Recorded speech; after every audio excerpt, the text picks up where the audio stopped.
सुप्रभात। आप सभी कैसे हैं? आज हम पाठ 4 नाखून क्यों बढ़ते हैं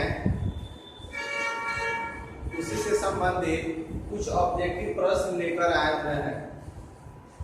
हम आपको बता दें, इस पाठ के लेखक आचार्य हजारी प्रसाद द्विवेदी के बारे में आप लोग को प्रश्न लिखवा चुके हैं।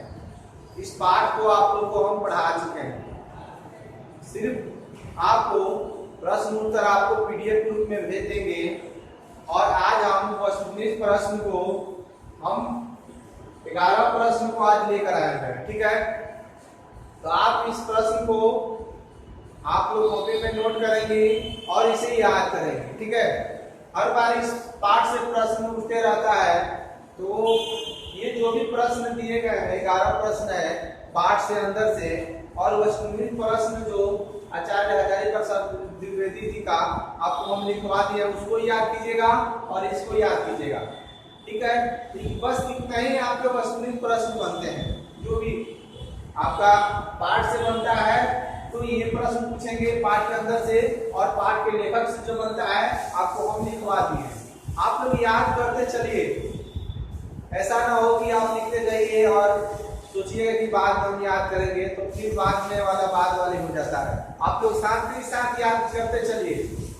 आज अगर इसमें से 5-6 प्रश्न आपको याद है तो बाद में आपको कम मेहनत करना पड़ेगा।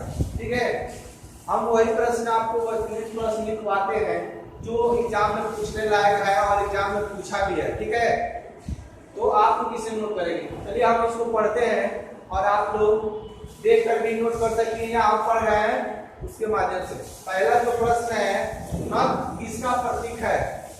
नख मतलब नाखून किसका प्रतीक है? तो पशुता का प्रतीक है।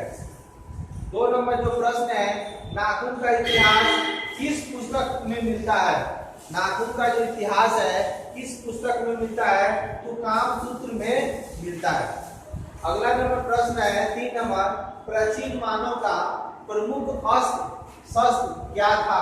प्राचीन मानव का प्रमुख अस्त्र शस्त्र क्या था? तो नाखून था। ठीक है, 4 नंबर जो प्रश्न है, आर्यों के पास क्या था? आर्यों के पास क्या था? ये प्राचीन काल से आपका क्वेश्चन है। तो उनके पास लोहे के अस्त्र थे, घोड़े थे, मिट्टी के का घर था। ठीक है, कच्ची मिट्टी का घर था। 5 नंबर जो प्रश्न है, सब पुराने अच्छे नहीं होते और सब नए खराब नहीं होते। 5 नंबर प्रश्न एक बार फिर से आपको पढ़ लेते हैं। सब पुराने अच्छे नहीं होते और सब नए खराब नहीं होते, ऐसा किसने कहा था? ऐसा किसने कहा था? तो कालिदास ने कहे थे। 6 नंबर जो प्रश्न है, मनुष्य की मनुष्यता यही है कि वह सबके दुख सुख को सहानुभूति के साथ देखता है। यह तथ्य किसका है? तो गौतम बुद्ध का है। 7 नंबर जो प्रश्न है, हिरोशिमा कहाँ है? हिरोशिमा कहाँ है?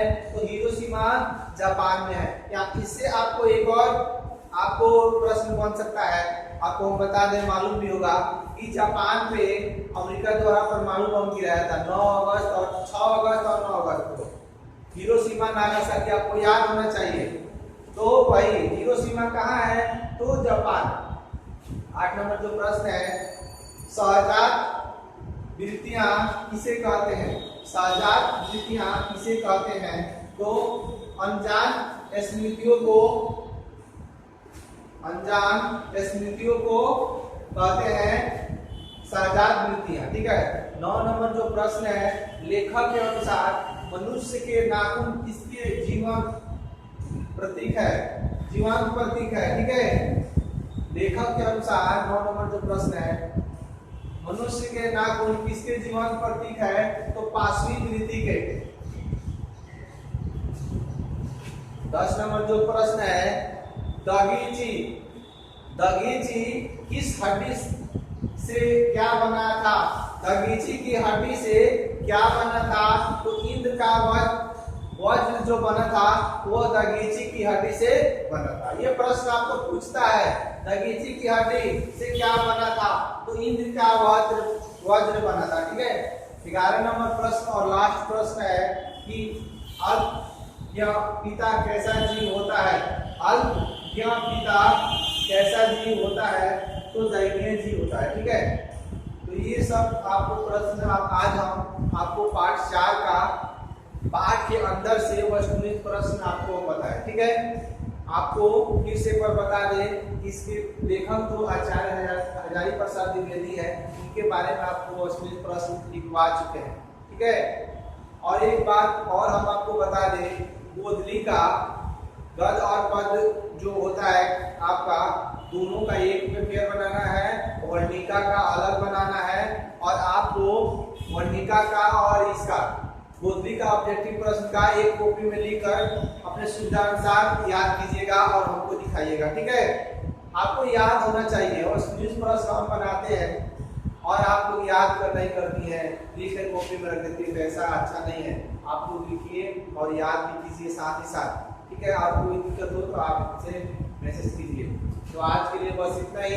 कल हम आप लोग को 5 पाठ पढ़ाएंगे, और 5 पाठ पढ़ाने के बाद 1, 2, 3 और 4 और 5 पांचों पाठ का एक साथ आपका पीडीएफ फॉर्म भेज देंगे। ठीक है, 5 पाठ पढ़ाने के बाद वस्तुनिष्ठ प्रश्न और उस पाठ को पढ़ाने के बाद आपको 10वीं वर्ग का गोधली का 1 से लेकर 5 तक आपको पीडीएफ ग्रुप में डाल देंगे, वहां से आप फिर बना लीजिएगा। जो बच्ची का छूट गया है वो भी बच्ची ध्यान देगी।